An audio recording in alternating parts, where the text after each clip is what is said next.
You know, when a great star walks on the screen, he dominates it. When Jimmy Cagney walks on the screen, he owns it. An Academy Award winner himself, he is about to make the award for the Best Picture of 1949. Jimmy Cagney. The winner, All the King's Men, right across the Columbia.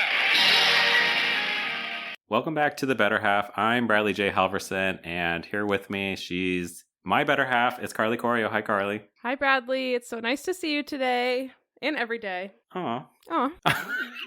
Yeah, I just breezed right past that, didn't I?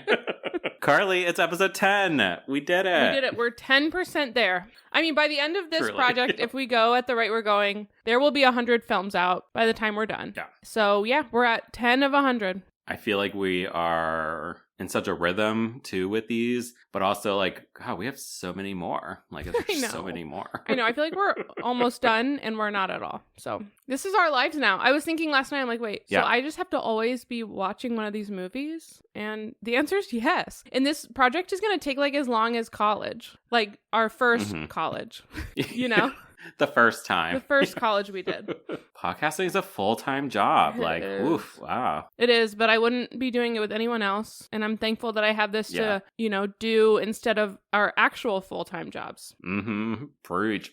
Yeah, I'm still having a ton of fun. And I just love that we're kind of jumping around in time and we just never know like what movie we're going to do next. And like each movie just really feels like its own thing, its own vibe. And it makes the podcast recordings like interesting. We just never know the sort of tone that we'll take with it or how much fun we'll have with the material. Well, episode 10 is All the King's Men from 1949. It won Best Motion Picture at the 22nd Academy Awards, which took place on March 23rd, 1950. Wow. We did it. Yeah, we're here to talk about all of the men, all of the King's Men. So not just some of them. We will be doing every single one man. And I just want to say, finally a title that just calls it out. We're just going to talk about all the men. You know, all these other titles are dancing around the fact, but this one's just like, we're going to talk about all the men. And that's all we're going to do. Yeah, they really could have just dropped the Kings out of it and just been called All the Men. Yeah.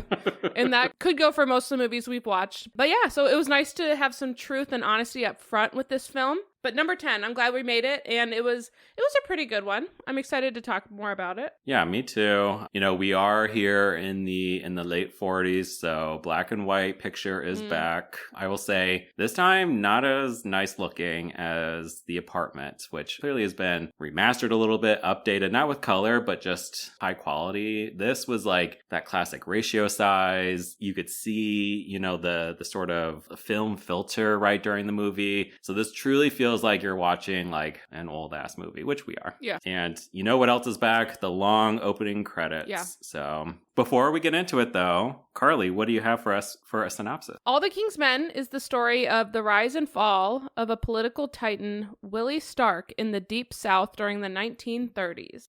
Ooh. Dun dun dun. All right. Thanks, Carly. Always appreciate it. Anytime. All right. Let's dive right in because we get introduced to one of our leading characters right away, a man named Jack Burden. You know, my first note about him is he's got to be over 6 foot. Tall and lanky. He seemed like a lanky fella. Tall and lanky. And he is a reporter. So when we first see him, he is in the office at this newspaper place, the Chronicle, I believe he calls it.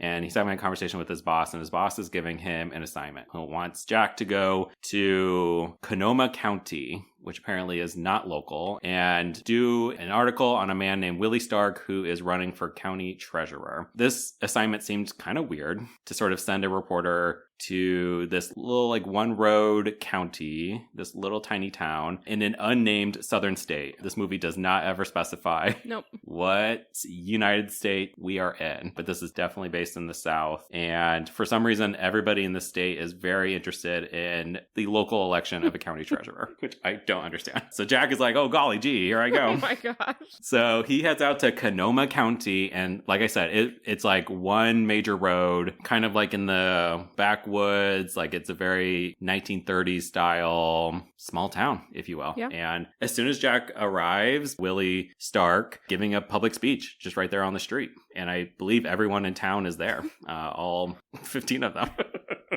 So now we're getting introduced to our second leading character, Willie Stark. So he is the one here who is from Sonoma County, who's running for county treasurer, and he's giving this speech. Us as the viewers, we're learning quickly through the speech that he's running on a platform of honor and integrity, of honesty. He's calling out the city or the county commissioners for their corruptness. Mm-hmm. He mentions that recently they rejected a bid to do some structural repairs to, the schoolhouse for small children, kind of keeping their pockets lined with money.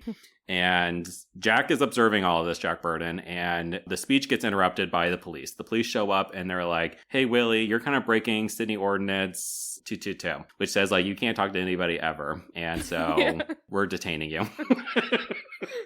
What an ordinance. And then he's like, well, I can do this. And then they come up with some other ordinance. Like, no, actually, that's against this ordinance. So you really have got to go. Yeah. So they literally haul him away. I thought he was arrested. While Willie's been taken away, Burton, he settles in a little bit. He goes to find a large man who's named Tiny Duffy, who is one of the county commissioners, and he's surrounded by henchmen. I really don't understand the operations here. It feels very mafia style, mob-esque. These white men hold a lot of power here. They're very threatened by Willie's campaign. It's interesting you said that because I was looking a lot there's a 2006 film that basically remade this film.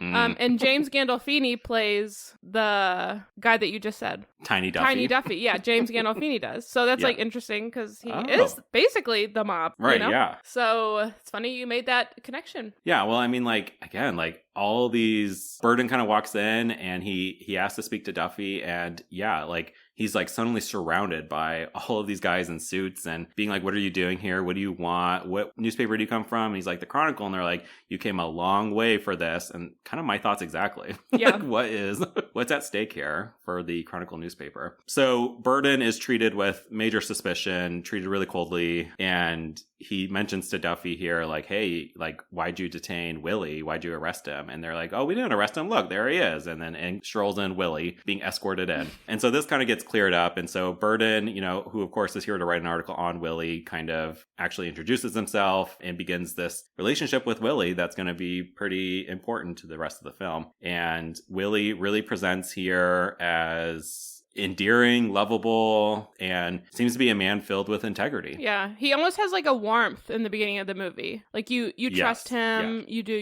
You do. You feel like he's just kind of a comfortable guy, and you believe in him for sure. Yeah, us as viewers, we can empathize with him immediately because we've already seen him being treated so terribly, and these guys in suits are so cartoonishly evil and presenting as just major bad guys. It makes us immediately believe what Willie was saying, that these guys are corrupt, they're no good, and they need to be investigated and so on. And so, yeah, I think we are immediately positioned to be on Willie's side here. And Willie brings Jack to his home, very humble abode, this little farmhouse, very Wizard of Oz-esque, pre-tornado. And and so we meet Willie's wife, Lucy. His dad also lives here, and they're having a conversation in the kitchen. We learn that Lucy Stark here, the wife, she was a school teacher, but she recently was sort of pressured into quitting because of all this negative association with Willie right now. The whole town's treating him terribly, and so his family by proxy. And we also learned that they have a teenage adopted son, Tom or Tommy. And the way we find this out, Jack asks Willie, oh, how old's your son? He's 15 years old. And he's like,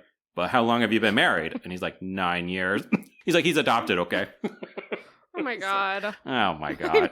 Come on, 1930s. The 30s have Grow up. got to get over that. And then we do meet Tom here in the scene. He comes right into the kitchen. He's got a black eye, or he's scruffy and dirty. And they're like, what happened? And he explains that he just was beaten up by some guys, again, because of the town's just general reaction to Willie and his campaign. And while this is all happening, that's not enough. A brick gets thrown through their front door window. And then the movie just moves on from that. They run outside so fast. There's not even a car speeding away, a person running. No. It's just the quietest fall evening outside. It's oh, and then the scene just ends. It's okay. Sorry to the film editors, but it was a little rough. Yeah. these transitions between scenes. And so Burden, he heads back, writes the article. It's a glowing article about Willie and his platform on honesty and integrity and all that. His boss is like, wow, you write this like you mean it. And Jack's like, yeah, I did. So you get the sense that like this newspaper doesn't really care about authenticity, really. And given what we know about Willie and his situation now, I wouldn't be surprised either if this newspaper editor really wanted him to go there and write a disparaging article, something that kick him while he's down. And Jack did the opposite. Jack actually really believes in Willie. And so Jack Burden, he's like, well, I'm going to head home now. And his hometown is called Burden's Landing. So it's literally his like last name. Here in Burden's Landing, we're going to get introduced to 3 other major characters. Our first female character, one of 2, really. One of 2. Anne Stanton. And we actually saw Anne already because in the very beginning, Jack holds up a newspaper to his boss and he's like, I got a pretty lady waiting for me back home. So again, another Best Picture winner showing us a photograph of a woman. That was the first note I took was another woman photo. Yeah. That was the first note of the whole movie I took. It's unbelievable. Yeah. But she's here in flesh and blood. She's a real live character with lines and everything, if you can believe it. And so we're introduced to Anne here. We're introduced to Anne's brother, Adam. So Anne and Adam, God, do you just love it when like siblings have, start with the same letter? Are you talking about my sisters? Oh my God, that's a coincidence. Which, by the way, both my sisters start with L, and the amount of questions I get about why my name doesn't start with an L. Meanwhile, I do have a brother who starts with an A, but people think my parents were out to get me by not giving me an L name. Like, I get that question more than anything. Why doesn't your name start with an L? It's like, I don't know. So it's Anne Stanton here, her brother, Dr. Adam Stanton. Hot. And it's their uncle who is Judge Stanton. They all call him Judge, but we only know he's the uncle because Jack is like, do you mind if I kiss your niece? And then like kisses Anne, gives her a big smooch. Yeah, and it was kind of awkward, to be honest. Oh, yeah. There's no chemistry between Jack and Anne. No. And so we do also get introduced to some characters that you think would be major, but honestly, I think they're pretty minor. But it's Jack's mom and his stepdad. Stepkid. These are my kids. Stepkids. Fuck off, Ellen. Fuck off, Floyd. If you're listening and know what we're talking about, we love you. You're a real one. Yep. So he meets his mom like out on like a pier, like a barge, and he's like, Mom, I'm home. And she's so thrilled to see her son, whatever. And his stepdad, Floyd, is there, and he's got this stank face on. He couldn't be less pleased. So we already get some like simmering tension between Jack and Floyd. We're treated to like a montage of Jack and Anne like on a little boat and fishing and walking a trail, whatever. Again, no chemistry at all. I have zero interest in this romance. 100%. And we have like a dinner party scene here where Jack's mom is hosting. Of course, Jack and Floyd are there, but then also the 3 Stantons are there as well. And his mom is like, oh, I'm so glad to have Jackie, my boy, here with us having dinner. Floyd's like, well, I want to talk about his career. And there's a quick moment too where Anne starts to say like, yeah, we've been talking, and Jack cuts her off to say like, well, I like what I'm doing. Like, I like being a reporter. I do want our listeners to like hold this in your mind. Where like Anne clearly was about to say something along the lines of like that she had an opinion about maybe what other career field he should be in. And when he cuts her off, she doesn't press it. She's like, oh, okay, yeah. Oh, he likes this. But I think that's important to Anne's character as we navigate the movie, is that I think she does have aspirations for Jack and, to be a more important or wealthy individual. Yes. Very subtle, but I caught it. This dinner scene gets all the good vibes go out pretty quickly because, again, Floyd, who's like just a major dickhead here, he just starts going in on Jack and his career and his life choices. And they start talking about this election. Again, this election that's taking place 150 miles away. And Floyd's like, well, I read your article on Willie Stark, and I don't know why you seem to like this guy so much, whatever. He's like, I was literally forced to go write about him. Like, I don't know. It's just... yeah, that's my job. They all ask him they ask him this all the time and nobody gets it, but it's like he was forced to go figure out and write an article about him. And Dr. Adam Stanton here, Anne's brother, he does pipe up. He was like, well, this Willie guy sounds like a good guy. Like, I would be curious what he could do for like medical centers, healthcare, and things like that. But Floyd, again, shoots us down. He's going to force everyone to have his opinion, which is like, no, this Willie Stark character sucks. And Jack starts getting really heated and has a full like Real Housewives moment where he just stands up and throws his drink very pathetically. It was hard to watch. Like, it just lands with like a wet thud. It was hard to watch. And his mom is like, oh, Jack, how could you? Oh, my dinner.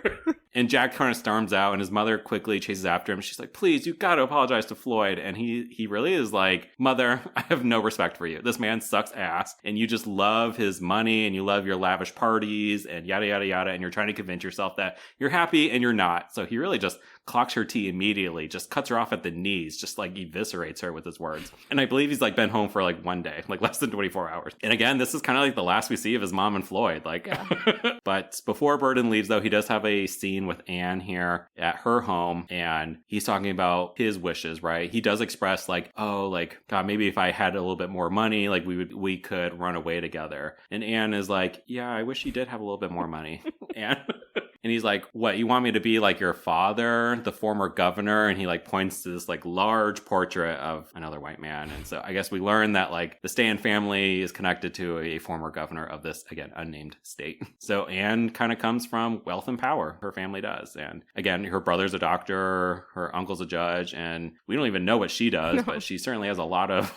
She has a lot of opinions about what the men should be doing. I was going to say, she just has opinions and thoughts, which is all women were really allowed to do back then anyway. Anne is an interesting one for me, one I wouldn't mind analyzing further. Not to keep going back to this, but in the 2006 film, she's played by Kate Winslet, which I liked. And I know I almost would like to watch that movie because seeing her as this character would be interesting. Yeah, let's put a pin in that too, because I have some thoughts about that 2006 movie. I did not watch that 2006 movie, but I know it existed. Yeah. Jack really loves Anne here, and all he wants to do is sort of run away from this small town that he's from with her and go on and be happy. And she's like showing some reservations here. And so Jack finally leaves, and we the viewers learn that Willie loses the election. He does not become county treasurer. And that's okay for Willie because, again, is a kind of optimistic still, keeps his head up despite all of this like vitriol that's been thrown his way. And he's like, this is okay because I'm going to finish my law degree. I'm going to become a lawyer. And he does exactly that. So we kind of move really quickly through time and we see him earn his degree. He's framing it, hanging it up. He's got his own little office. But we find out quickly, too, that he's not getting a lot of business until a certain fateful day. We cut over to the schoolhouse with a bunch of little small child actors, and it's a fire drill.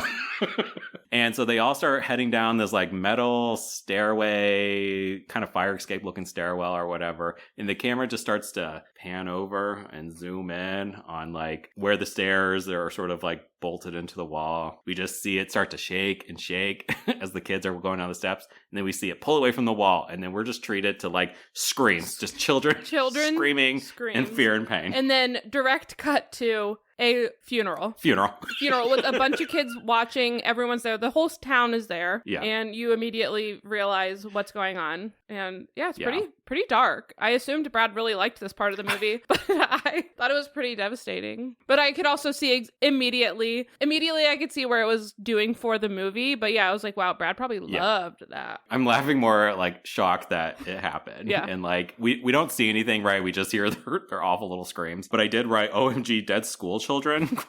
Like I didn't know the movie would do this. Well, and for the amount of parts of this movie that are just kind of told to us through newspaper clippings or conversations, like they could have just said like, oh, there was a horrible accident at a school, and we would have gotten it, but they had to like show us. Yeah, you're so right, because I feel like a lot of important things were communicated, in those classic transitory, newspaper spins on the screen and you see a headline or whatever, and then like you see a montage of newspaper headlines. This easily could have been like tragedy strikes schoolhouse or whatever, but you're right. This movie wanted to bring us into the scene and didn't do it very well. But what this means for Willie, our new lawyer, he's able to sort of capitalize on this tragedy to represent the grieving families and finally bring a spotlight on the county commissioners. Don't forget, when Willie was giving his speech at the beginning of the movie, he specifically mentioned how a bid for the schoolhouse had been rejected by these county commissioners. And so the structural collapse of the schoolhouse is most certainly being investigated. And this is a huge win for Willie. It brings a lot of like eyes back onto him and also some support. Yeah, I think someone even at the funeral or right after in some kind of way comes up to him and said, I wrote it, if we'd only have listened to you, Willie. Yeah. It does. It shows just the turning of the tides and well. Mm-hmm. So it's a good transition for Willie, and you see him starting to get, in a horrible way, a couple wins for himself. So, this movie has to find a way to get Willie back into the politics game. So we do kind of start setting up really the direction for the rest of the film, which is this governor's race that's going on. We're in the middle of a governor election, and right now there's two candidates, and so we go kind of inside the campaign office for one of these guys, and a whole meeting's taking place, and they're talking about, in their words, like, we're losing the Hick vote. We're losing Hicksville. Yeah, their words, not mine. And so this candidate, who's not even super important, he's like, well, I'm losing the election. He's like, what are we going to do about this? And somebody pipes up like, well, we need to find a dummy. We need to find a third-party candidate. And in the room is our second of two female characters, Sadie Burke, Woo. who is a part of this campaign. And yeah, I love Sadie Burke. Okay. Super She's good the only stuff. woman in the room, by the way. Yeah. They're like, we need a dummy. We need a hick. Again, their words. And I had to look into this because when it comes to me in politics, I'm a little bit of a dummy in terms of strategies and how certain politicians could win campaigns. So this seems to be sort of like, we're going to add a third candidate to help split the votes to make it easier for the front runner to actually win. And this, of course, gets me to think about Survivor. I think about, for most of the seasons in Survivor's beginning, it would end with the final two, which always a lot of times came down to like a very tight, close vote. But then they started moving to a final three, and there would be one candidate who gets 0 or maybe 1 vote and helps kind of makes it easier for the person who wins to win. They basically want to recruit, in their words, a dummy to be a third candidate and trick him into believing that he has a potential to win, but in reality, he's just there to make another guy win instead. And Tiny Duffy's in the room for whatever reason, and he's like, I know, just the guy. Yeah. Cut to Willie. Cut to Willie on a campaign poster next to these other two guys, and he's in the governor's race. Willie has a little campaign team, and it really is just him. Jack is there, and then Sadie Burke. And again, we didn't see the sort of how she got in there, but we know that she is not really with Willie here. Like, she is a mole, she is a plant, and I love that for her. I really do. So as Willie starts campaigning, hitting the road, giving out campaign speeches, we see that like he's getting very small crowds. He's pretty ineffectual at giving speeches. At one point, Sadie just turns away in disgust and just like heads on into like a hotel lobby and sits down. And Jack rushes in. He's going to crack the case on this one. He's going to rush right in. So Jack is like, he's suspicious of Sadie. And he's like, oh, can I sit with you? And she's like, stand, sit. It doesn't give a fuck. And he was like, tell me, like, why are you here? And she's like, I just take notes. And he's like, for whom? And she's like, for those who pay me. He's like, which is? She's like, people. He's like, smart people. And she's like, well, anybody that pays me is smart. A queen. Queen. She just...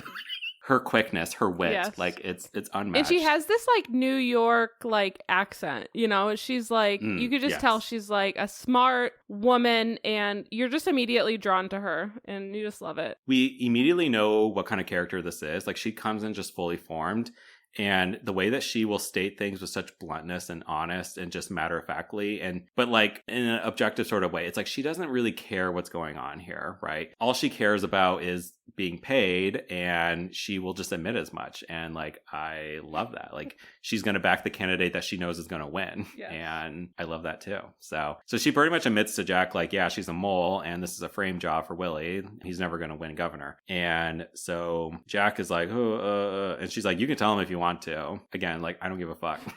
Kind of energy. And Willie just happens to wrap up his speech. He comes over to them. He's like, how'd I do? And they're like, fine, Willie. And so we later cut to sort of like their hotel room, and Jack and Willie are sort of talking about the speeches, why they aren't working. Jack is like, hey, it's the way that you're talking. He's like, it's not the things that you're saying, it's how you convey them. And apparently the walls are really thin in this hotel room because Sadie's like next door. And she's like, will you just shut up? And like banging a shoe against the wall. And they just keep yapping. And so she just walks into their hotel room. She's like, well, if you're not going to shut up, I might as well just come in and make myself a drink. But before that, though, Willie does have what I thought was a very interesting comment, because he's kind of laying on the bed. He's sort of like, oh, woe is me. This isn't going well for me. And he has a line here where he's like, I wanted it. I wanted it so badly. I stayed up nights thinking about it. A man wants something so badly he gets mixed up in knowing what he wants. It's something inside of you. I would have made a good governor, better than those other fellows. And so I just thought that was an interesting idea and maybe something for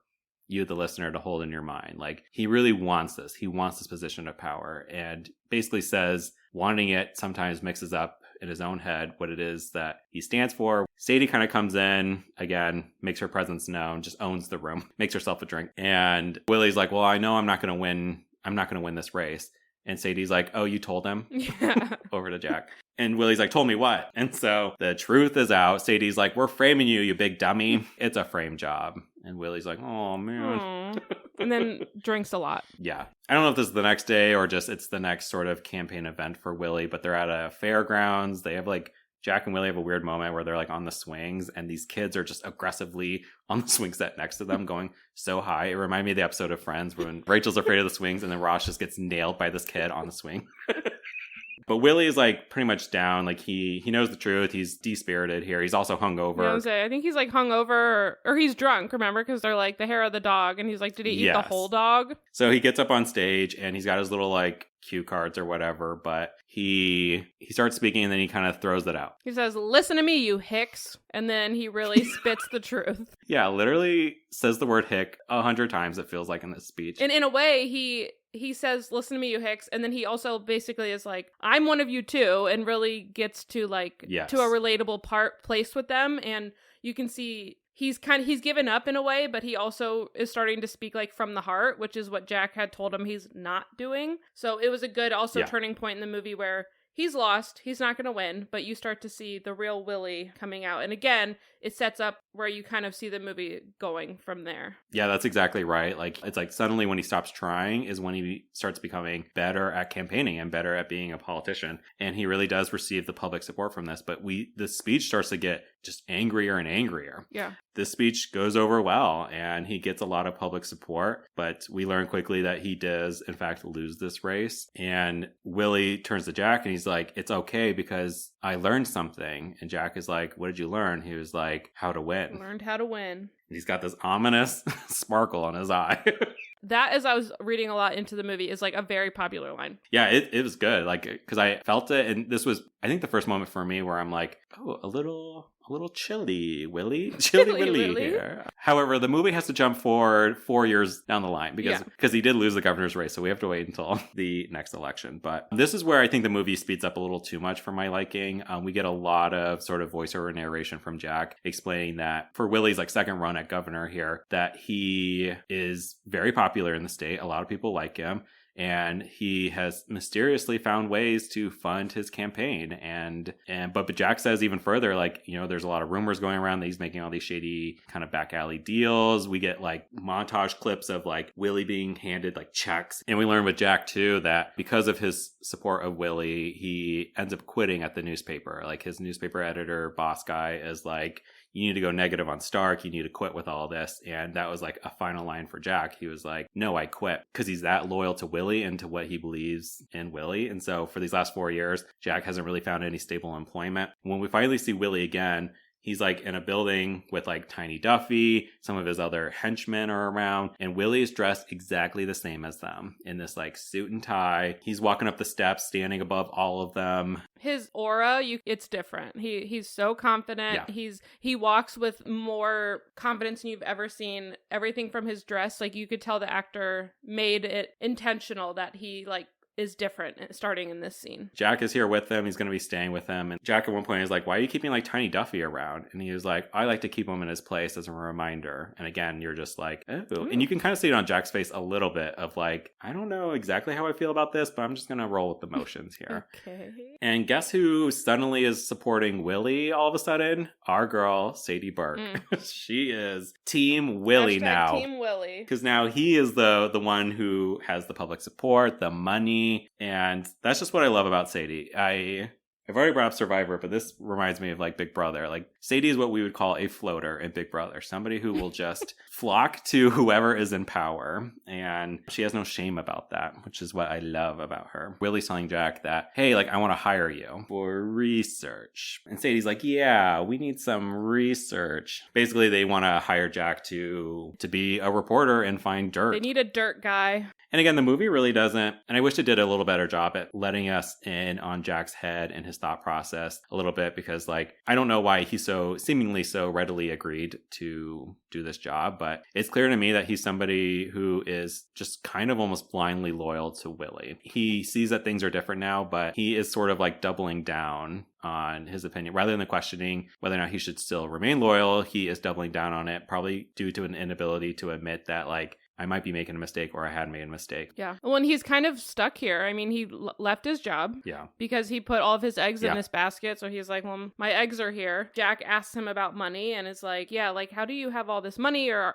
don't you need money kind of things? He's like, I don't need money. People give me things. And then Jack says, why? And he says, because they believe in me. And that too, you see that era of confidence there. And it was just kind of like, that was a powerful speech to me because I was like, whoa. I'm telling you, this Willie Stark transformation was stark. Like it really just... A Stark arc. A little too quickly for my liking. I think I would have liked to see a more gradual descent maybe for Willie. And I think one of the other purposes he has in recruiting Jack into his cause is, he does make a trip to Burden's Landing. So we do head back there because he wants the support of the Stan family. You know, again, they are connected to a former governor, and so he does stop by here, and we see he's getting some lukewarm reception from our three major characters.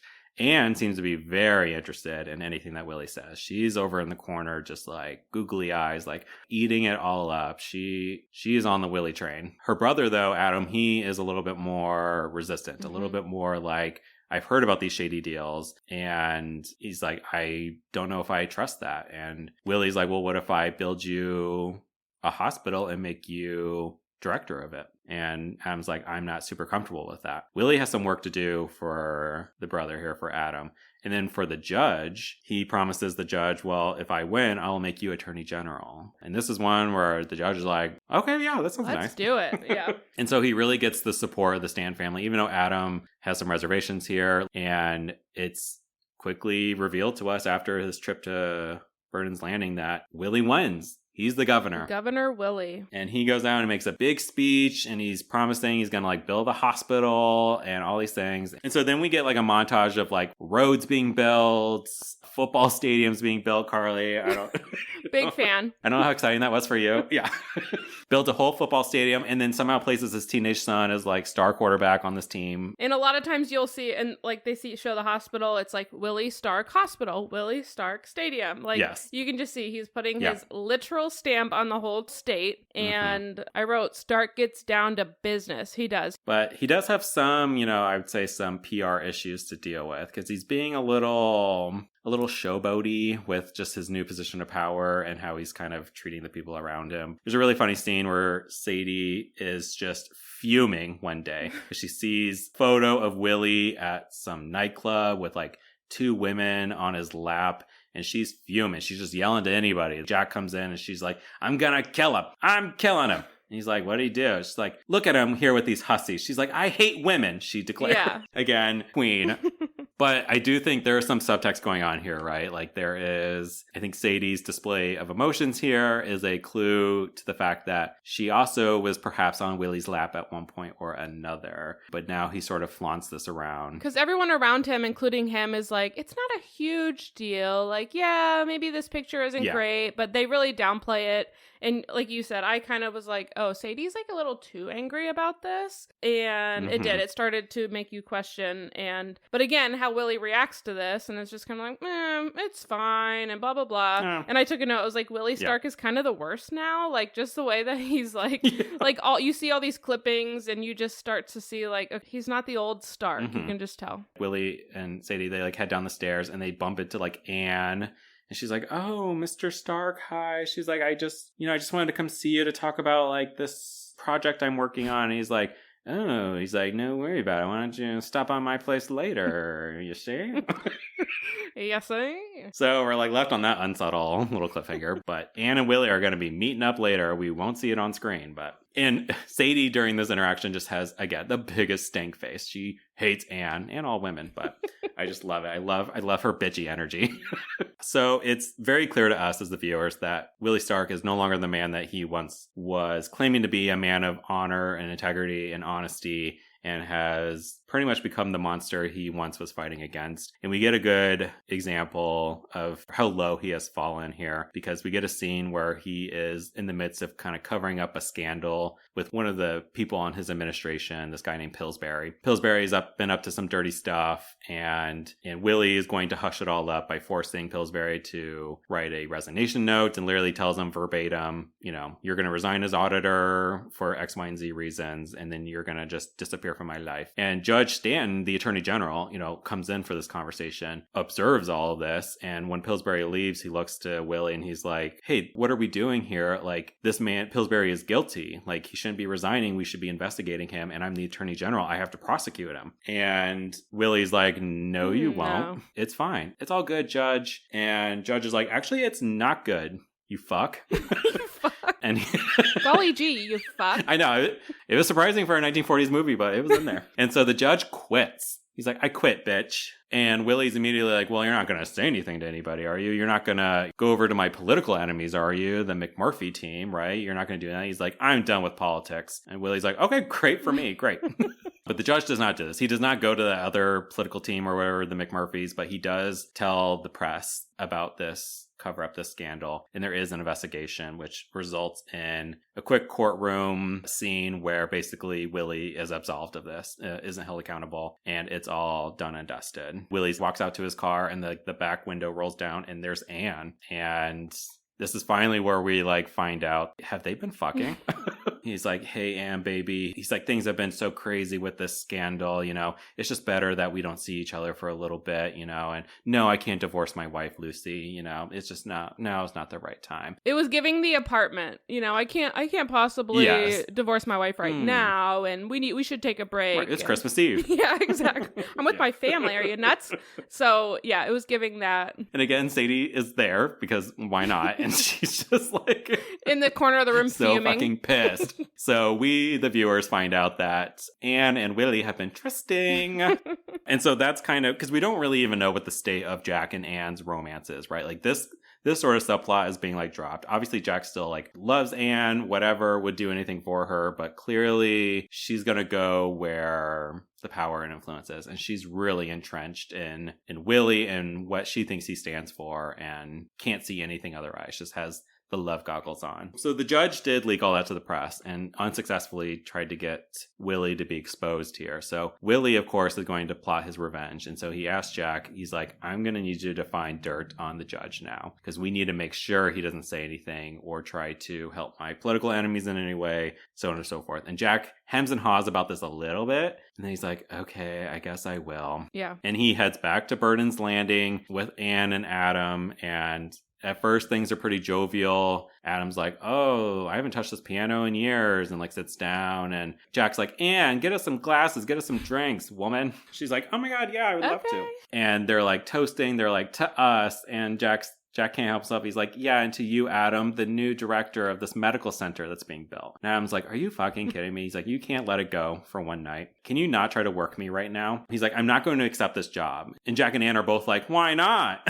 What a prestigious position. And Adam's just like, because it's a bribe. It's to shut me up. And they're like, is it about the judge? And it's like, the fact that they even asked that question means that they know what's going on here, the machinations behind it. And Adam's like, it's partly about the judge, but it's also just partly what I think is the right move. He says, Stark is not for me. And he seems to be particularly upset at his sister, because his sister is really like, I don't understand why you're being like this. Willie's such a great guy. And he's like, you too, Anne. And she's like, yes, me too. Yeah, and Anne gets pissed. I think she between I don't know. It was kind of interesting after having been kind of dumped by him, but you can see again just her loyalty is still there. She's very much Team Willie, and really pissed that Adam won't fold. Yeah, so this I think helps inform why Jack then later sort of, he has a conversation with Anne too, privately, where he's like, hey, has the judge ever been poor? Has he ever been broke? And she's like, why do you want to know? And so then we see Jack sort of like decide he is going to find dirt. And weirdly, this movie is like, tells us like, oh, I found dirt all right. He's like, I knew exactly where to look and I found the dirt, but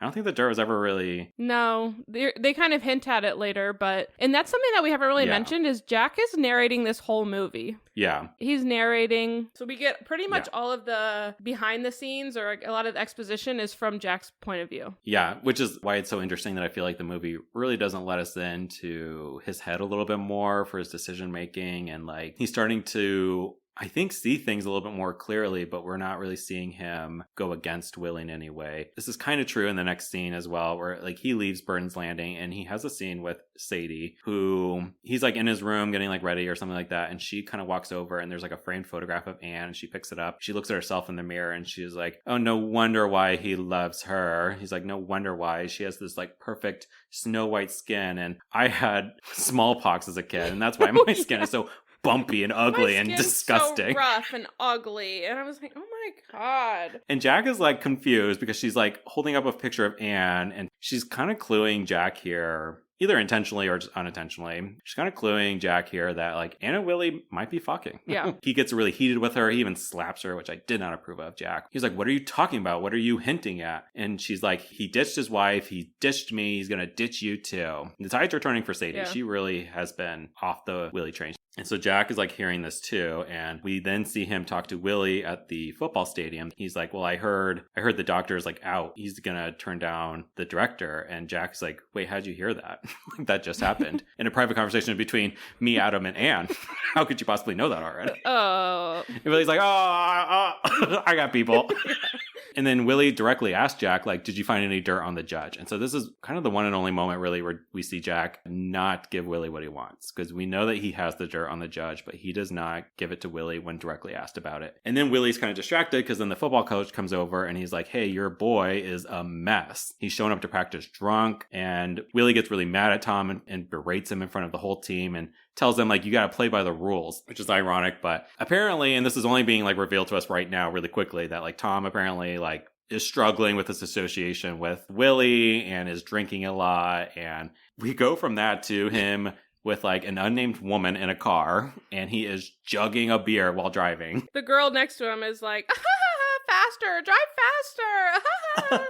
And you're just like, okay, something bad's gonna happen. It's a Best Picture winner, so you know what happens. So he totals the car and he comes away unscathed. And this unnamed woman, she's in the hospital initially. We see like sometime later that Willie has a conversation in his home with the father of this girl who has been hurt. And the dad's pissed. He was like, she may not make it. She may die. And Willie's like, well, we don't know that. And he was like, this is clearly your son's fault. And he was like, well, the police report didn't mention any of that. And Tom himself shows up, like comes downstairs, comes down and he's like, no, I was drinking and driving. It is my fault. And Willie's like, shh, go away. Shut your mouth. So Tom gets like escorted away and Willie's like, well, what kind of business are you in, sir? And he's like, the trucking business. And Willie immediately pivots like, well, wouldn't it be nice if you had this nice big like contract or whatever? And this dad calls him out. He's like, is this a bribe? Willie's like, what? Nobody said bribe. Nobody said bribe.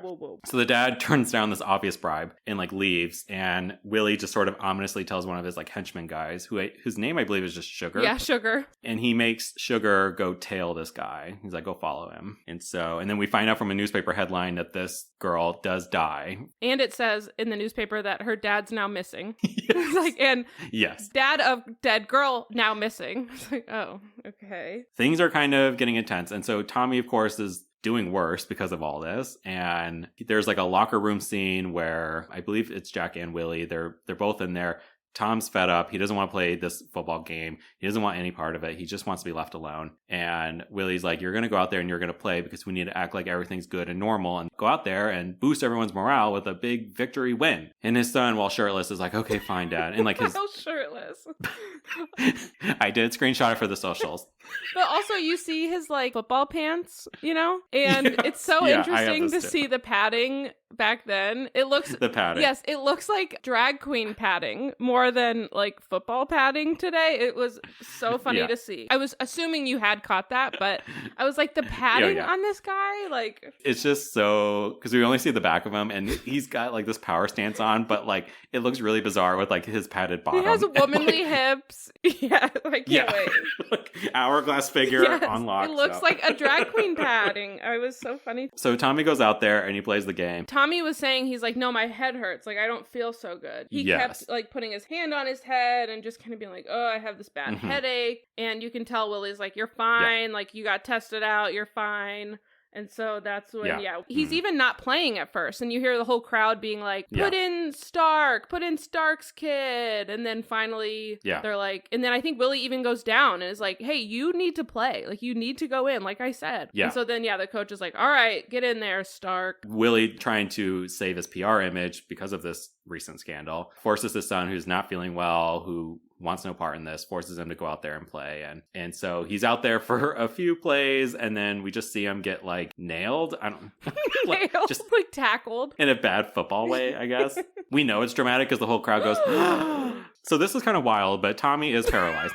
Like this was a bad, we cut straight to him in the hospital, paralyzed. Yeah. From the time that we saw Tommy drunk at practice to him paralyzed in the hospital takes place over like, I would say 15 minutes of screen time. At this point, I think Jack is really getting fed up. He doesn't know what to do. He has a conversation with Anne where she basically kind of admits it. He's like, what's going on between you and Willie? They're like outside. And she basically admits that they've been fucking. And he's very disappointed, very upset. And then he gives Anne the dirt that he has on the judge, which I thought was an interesting choice to do that to Anne, but it really did put her in a position to have to sort of choose Willie or choose her family. Like, would she give this dirt over to Willie? And I think Jack gives it to her, believing that she would choose her family. We'll see if that was the correct gamble there. In the meantime, though, the judge off screen has been busy because he is speaking to the press again and telling everybody that Willie is responsible for the disappearance of the dead girl's father and that he had him murdered. Yeah, I think there's a newspaper clipping where the title is Willie Stark, Messiah or Dictator. Yeah, like you can just tell, like you said, the judge is doing work and again painting Willie in this truthful but negative light. Yeah, there's talk about like an impeachment trial is going to begin for Willie. The judge is stirring up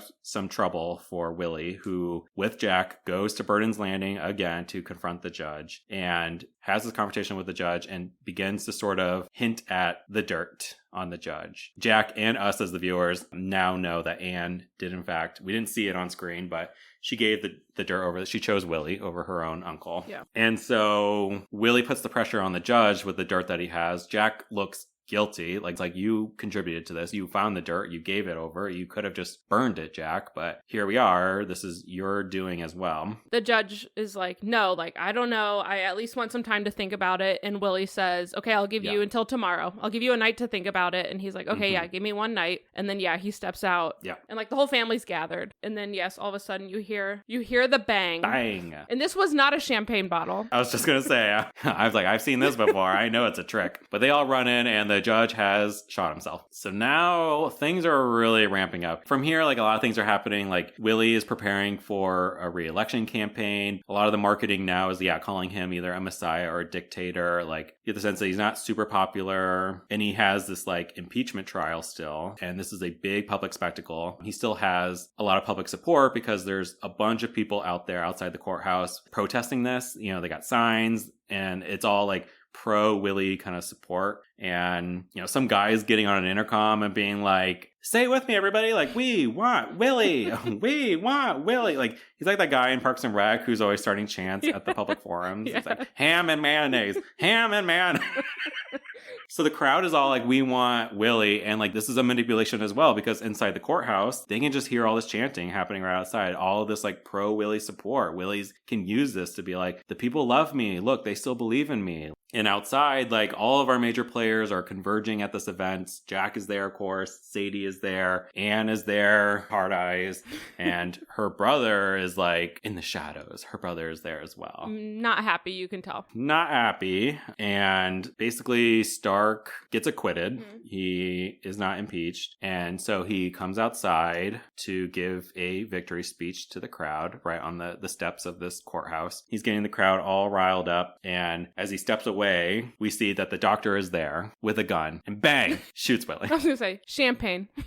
Yeah, champagne bottle. Yes. Yeah, so Willie was shot. Willie gets shot. It's madness. It's chaos. Willie's guys are also armed. They shoot the good doctor, Adam, down, and he dies quickly. Anne is like, oh my God, how could this have happened? I wrote Anne dramatic. Like, I get it, but... Yeah, it's like, who is she more upset about in this moment? Sadie, she seems unbothered. She just kind of slinks back into the shadows. Good for her. Yeah. In Willie, they must have hit a very small artery because he's like just laying there fine, and he like basically has like 12 conversations before he actually passes away. And I think he does. He's like, I need to talk to Jack. And doesn't he call Jack over at the end? And they have like one last conversation before he passes away. And with his like last few breaths, he's like, I was going to be president.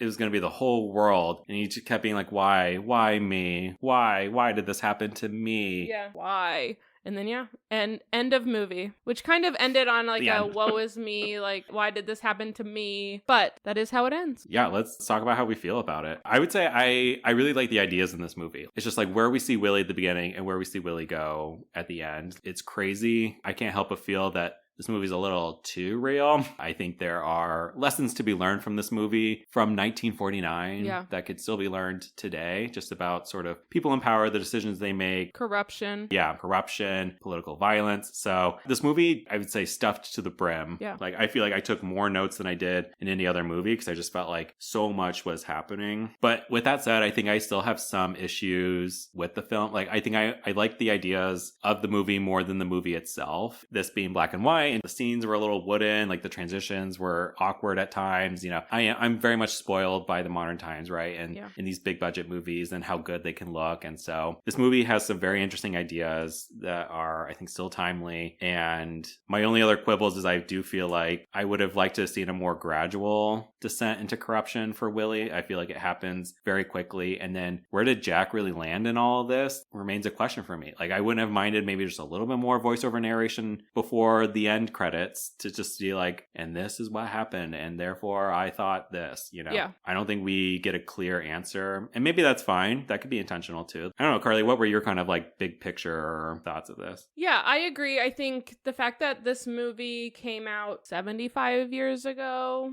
and a lot of the themes are still super relevant. I think in politics everywhere, any kind of politics, any side of politics, there's corruption, there's power, and how people utilize it. It's just kind of, it's a very ahead of its time story, I think. And in the time we're watching it, it was very timely. It is, I think, still to this day, very timely, which I think is a unique piece of it, which I enjoyed, how this black and white movie could still be applied today. I enjoyed it. Similar to you, would have liked a lot more exposition on a lot of different things in the movie, but overall, I enjoyed the story. Liked, didn't love. I think you bring up a good point. This is an adaptation, and I don't think that 2006 movie had a good Rotten Tomato score, I'll just say that, but I think I would like to see them take another crack at it. Like, I think I would like to see a 2026, 2027 adaptation of this. I think do it, Brad. I think they, with the right director and the right screen. Write it.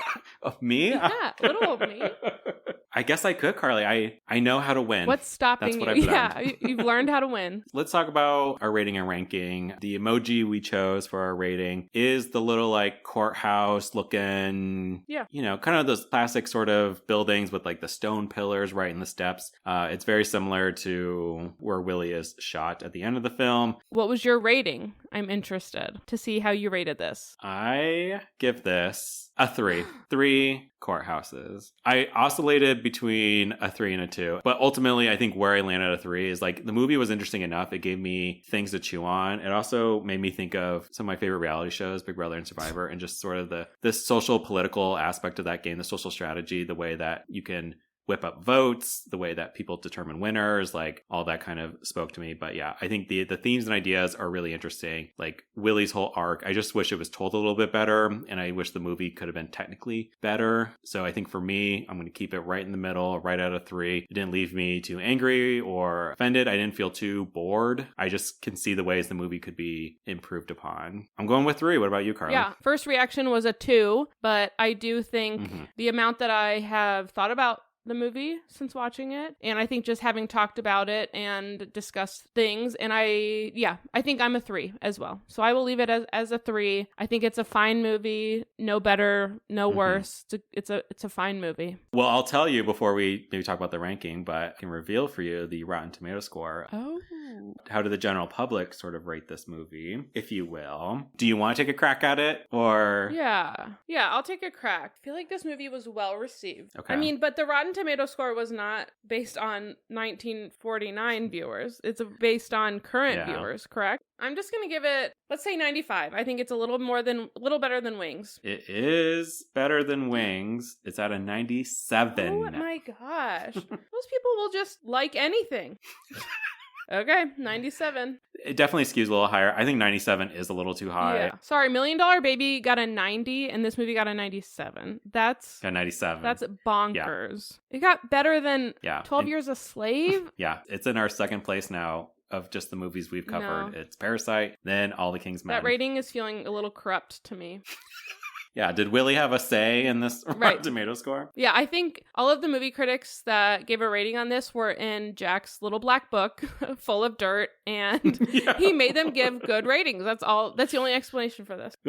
So that's how the critics feel about the film, but let's see where we ultimately land with where we want to rank this bad boy. All these men, where do we want to stick them? So my thoughts on ranking, and then you can tell me what you think. Okay. I think it is D tier, above Wings. Okay. That is interesting. Because I think for me, my first gut impression is C tier, below Oliver, which really means we agree it's in the same spot between Oliver and Wings. And I don't feel very passionate about one direction or the other. Neither. It probably feels more natural for it to belong in a category with Wings, which is the oldest film we've done. This is the second oldest film that we have covered. So I think there is some connective tissue. I think the only thing that bumps up to the C tier again is I like what's going on in the movie. I put it below Oliver, despite giving Oliver a lower rating. I gave Oliver 2. Yeah. Really, when it comes to Oliver, like, even though I didn't love the movie, it was just fun to watch it with you, Carly. And it was just so ridiculous what happened to Oliver in that movie. This movie doesn't strike that same sense of fun, but I enjoy the themes. I enjoy thinking about them. And that's the only reason why I lean towards the C tier. But I think D at the top. Yeah? Above Wings. Because I'm fine with it C as well, if that's what you think. Let's do D. Okay. I think it lumps with Wings better than it lumps with Oliver. Works for me. Okay. Cool. D tier. So this movie had probably one of my favorite female characters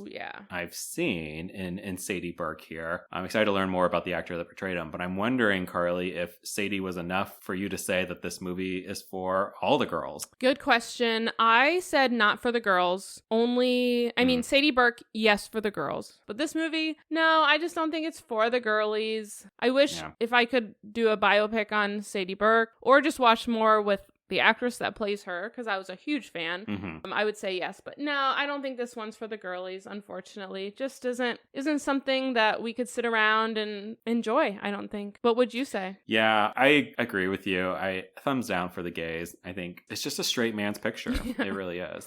Not to say it's uninteresting, but all we got really for the gays was a shirtless Tommy with some padded ass and a padded hip. I will say 1940s gays, I think absolutely stand Sadie Burke from the closet. I'm telling you, they loved this character. They felt seen and represented by her. They just couldn't vocally say that. Yeah. So I'm happy to do it here in 2025 on behalf of all the gays.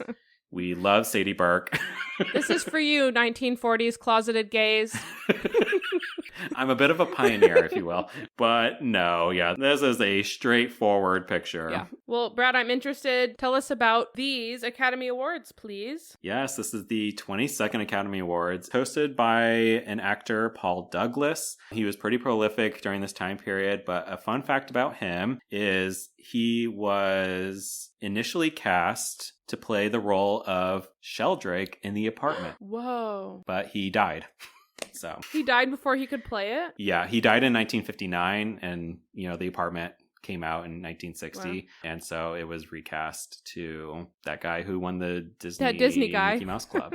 Yeah, the Disney guy. the Disney guy. James Cagney is who presented Best Motion Picture. It also was presented as the fifth award of the night. This Academy Awards did not end with Best Picture. I think that was the norm for a while in Oscars history, where they wouldn't end the night. To me, I don't know. That just feels incorrect. Yeah. And we know the Oscars now to always end with what wins Best Picture. James Cagney presented. He is an Academy Award winner himself. Pretty prolific actor from this time period. He was the president of the Screen Actors Guild from 1942 to 1944. Ooh. So this was also the final year in which all Best Picture nominees are in black and white. So from here on out, at least one film, if not all of them, end up in color. Wow. And then this is also the first year that every Best Picture nominee won an Oscar. Oh, I wonder how often that has ever happened. I know, yeah. I'll have to Google Probably that. not very many times. And then All the King's Men was the first of two films to win Best Picture and win in two acting categories, but not win the Best Director category. So we'll get into it. The other one, I believe, was Shakespeare in Love. So let's talk about the lesser half. Only 5 nominees in total, including All the King's Men. So after the last few recordings of it being 9 nominees, I'm actually refreshed to see just 5. Yeah. First movie is a movie called Battleground. It had 6 nominations and 2 wins. Battleground, as you can imagine, is a war movie, but it was directed by William A. Wellman, which is a name you should be familiar with because he was the director of Wings, the very first Best Picture film. Wow. Also famously a war movie. And then our next film was called The Heiress. It had 8 nominations. I believe it was the highest nominated film of the night, yes. And it had 4 wins, which is more than All the King's Men. So this was actually the big winner of the night. This movie was directed by William Wyler, who we also will talk about one day because he directed, I believe, 2 Best Picture winners. The next movie is a movie with an interesting title. I had to look into it a little bit further. But it's called A Letter to 3 Wives. Okay. Okay. A Letter to 3 Wives. It had 3 nominations and 2 wins. So that's a pretty high winners percentage for this movie. This movie was directed by Joseph Mankiewicz, who will direct next year's Best Picture winner, All About Eve. So there's a bit of a trend here. Yeah, big directors. A Letter to 3 Wives. Let me tell you a little bit about the plot of this movie. It's about 3 gal pals, 3 female best friends who are going on a boating trip. But they receive a letter from their 4th bestie who didn't show up. And in this letter, their 4th bestie, Shelley or whoever, she says, hey, I've ran away with one of your husbands and you're never going to see us ever again. And doesn't specify which husband she ran off with. So the whole movie is these 3 women trying to deduce based on recent events. And there's flashbacks, trying to figure out which husband is the most likely to have ran off with their best friend. Oh my God, Brad, are you going to watch this movie? I think I have to watch this movie. That's such a Brad crack the case movie. Such a Brad movie. I can't wait for you to watch it. Doesn't it sound fun though? I'll report back. I will find this movie. I'll watch it. I've never seen All About Eve, but I've heard good things. I'm excited to do that movie one day. So I almost trust him as a director already. The last nominee is a movie called 12 O'Clock High. Don't know what it means. It had 4 nominations, 2 wins. It didn't sound like there was a fun mystery involving betrayal and women, and so I didn't look into it. But this one wasn't directed by anybody that we knew, so kind of an outlier. Suck it, 12 O'Clock High. For All the King's Men, it had 7 nominations, the second highest of the night, and it took home 3 wins. I mentioned it already, so it does win in Best Motion Picture. It wins in the lead actor category for Broderick Crawford, who plays Willie Stark. It also wins in Best Actress Supporting category for Mercedes McCambridge, who played our queen. I'm ready to be a queen's man for this woman, Sadie Burke. So I was so excited to see that. So the director of this film, Robert Rossen, he does not win in that category. John Ireland, who plays Jack, is nominated but doesn't win. And then this movie didn't win in the writing or editing category, which I think the writing was good. I agree with the editing loss there. Yeah, totally. Why it was even nominated. Totally. If you can't make a brick through a window believable, you don't deserve it. And then, real quick, just about the director, Robert Rossen. Bit of a tough life for him. He was a member of the Communist Party from 1937 to 1947, and then left it in 1949 because he didn't believe in their ideals anymore. However, because of his membership with the Communist Party, he was blacklisted during the 1950s, pretty much during the Red Scare movement, and was blacklisted from Hollywood, wasn't allowed to make pictures anymore because of his association with the Communist Party. It basically ruined his career. Nobody wanted to work with him. And he was also like forced to sort of report on other people in Hollywood who were in the Communist Party. Like he basically like provided testimony kind of ratting other people out, which hurt all of his relationships really. By the time he was ready to and was preparing to work on his next movie in the late 1950s, he suffered a series of illnesses that killed him. Not to bring the mood down too much, but unfortunately for Robert Rossen, this was the only Best Picture winner. Yeah. Wow. Yeah, he went through it. I'm glad he got his 15 minutes of non-communist fame. I know, it's just kind of wild. And yeah, it makes you wonder if maybe is that why he didn't win Best Director this night, where things are already starting to happen here in 1950 for him. So, but with that said, I would love to know what came up in your research, Carly. I can't wait to hear about Mercedes. I hope she's the only one you looked into. Yeah, so per usual. So I looked into the synopsis of All the King's Men, the 1946 novel by Robert Penn Warren. And I don't know if you saw this, but it was, most people believe it was based on the story of Governor Huey Long, who was the governor of Louisiana from 1928 to 1932, who was later assassinated in 1935 as he was going to run again and followed a very similar path. Interesting. But famously in the movie and in the book, they don't ever mention where Willie Stark is from. They don't ever name the state. They just say it's somewhere in the South. So the only things that really I saw were different in the book was the book addressed racial themes. And the movie does not do that at all. There actually was not a single person of color in the movie.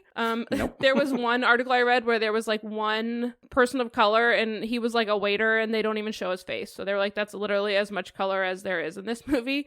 So, but I guess in the book, they do talk about the impacts of the political environment that slavery had, Civil War had, and it just really played into the whole situation, which they said in 1930s South to not address the impact of racial disparity is a big loss. So that was a big thing that they talked about a lot. And then in the book, there was a lot more focus on Jack's story along with Willie's story. So which we kind of have said we would have wanted more of. And the book was 464 pages long. So I think a lot of that exposition, that background that we wish we would have gotten, there's like 100 pages after Willie's death. So there was a lot more of the wrap up and, you know, what happened next. So I also looked into just the title. I was like, maybe there's some thoughts on the title. And really everything I found was it is relating to the nursery rhyme. Humpty Dumpty, all the king's horses and all the king's men could not put Humpty Dumpty back together again. So basically, if someone has fallen, no matter how much support all the men you have putting you back together, you just can't be put back together to how you were before. So never thought Humpty Dumpty would have such an impact artistically. Wow, a pioneer Humpty Dumpty. That egg continues to really play a big role in our society. So I did look into 3 of our actors. So Broderick Crawford, who you said won the Oscar for this, also won the Golden Globe for this role. He was a really big star from the 30s through the 70s. He was in radio, theater, movies, television. He kind of did it all. So he was everywhere. So one thing that I read about him was he has 2 stars on the Hollywood Walk of Fame. And I was like, oh, that's interesting. And then later when I was reading about our queen, Mercedes McCambridge, she also has 2 stars. And I was like, huh. So I looked into it and there's 2,600 people that have stars, by the way. And multiple have multiple stars. Like, I didn't think it was such a common thing, but I was reading through the list of 2,600 people and I only got through the C's of actors. And as a total amount, there's 45 actors in just the first 3 letters of the alphabet that have 1 to 4 stars, which is just kind of bizarre to me. Yeah, like you and I have 0 stars and they're just like handing them out like candy to these random people. Thank you. Gene Autry has the most. He's the only one with 5 stars, but you basically get one for all there's 6 categories of stars you can get, and he has 5 of the 6. So I just didn't know that. I thought you got a star and that's your star. Yeah. People have many stars. And like you said, we have none. So yeah, so Broderick Crawford does have 2. And probably the most interesting thing I read about him was Steve Harvey, our guy Steve, Clevelander, by the way, Steve Yeah. Harvey. Also attended Of a course. small school by the name of Kent State University. Never heard Just of it. never heard of it. Yeah, me neither. Very small, insignificant Mac school in the state of Ohio. But he did attend that. He never graduated from it, so he's not technically an alum.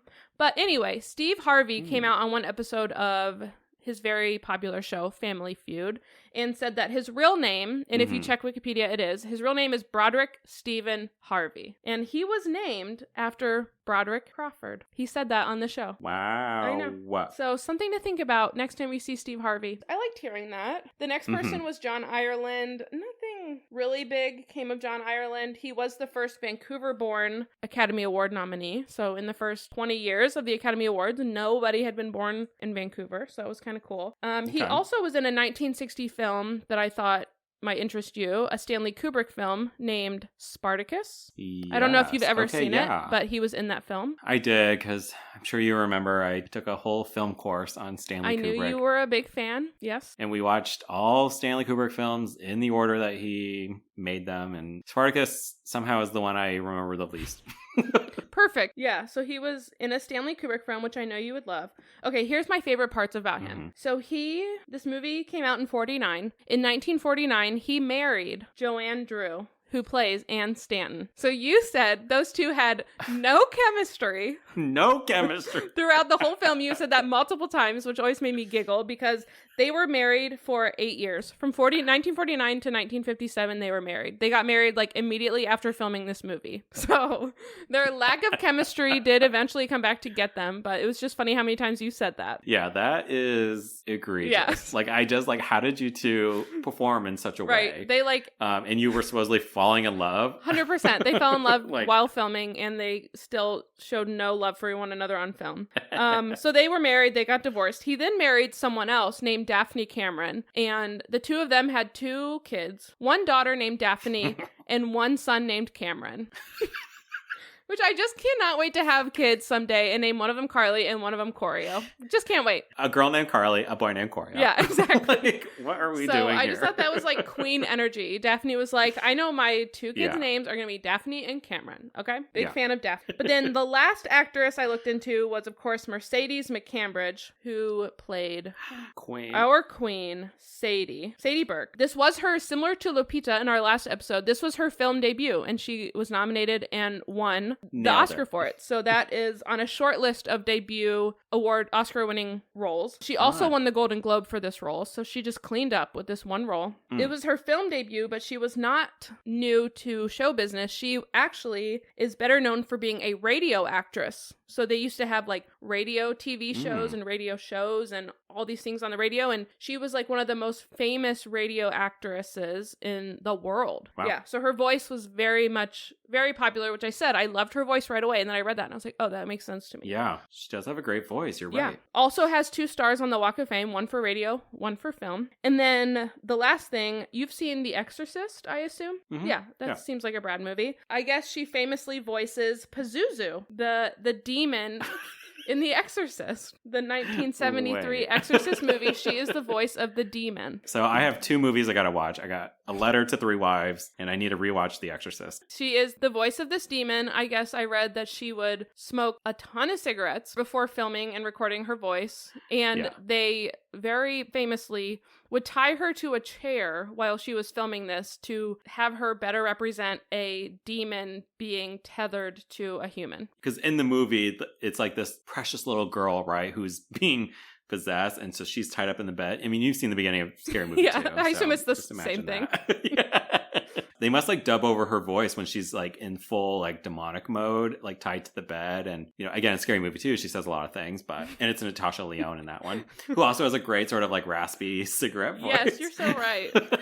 Wow. Okay, I'm making it up. Yeah. So I figured you had watched that movie and I knew that it would kind of pique your interest. Another thing, and she has a son who they got into this big battle and over money and stuff. And her son eventually was like very publicly sued for a lot of monetary things. And so he killed his whole family and wrote a note to Mercedes, his mom, and said, "This is all your fault." Very dark thing, but it is a big part of her Wikipedia page. So I was like, oh my gosh. So Killed his wife, his Wow. 2 daughters, and himself, and wrote a letter to Mercedes saying, "This is all because of you." That was kind of the end of her career. But yeah, so that's all the stuff that I found. Oh, okay. And that's it. Okay, yeah, let me pivot to the... So let's wrap it up. Wow, what a tragedy. Okay. Well, what's not a tragedy is announcing our next film. Yay! Our next movie is Gigi! Gigi! No exclamation point. Yeah. This is from 1958. So, yeah, I'm curious. I have to imagine this is a film featuring a female lead. Yeah. Can't wait to see her demise. Yeah, we're rooting for you, Gigi. Hope you make it. I wonder if this movie is in color or not. We'll have to find out. Yeah, you're right. I hope it is. Tune in next episode to find out. To find out this movie is in color. And if she lives. All right, Carly, well, I gotta go. This was fun. 10 episodes in. 10 episodes 10 episodes done. We did it. We done did it. And we'll keep on doing it. Yeah, can't wait for the next 10. 90% to go. Get to episode 20. Amen. I love you, Brad. We got this. Love you too. Bye.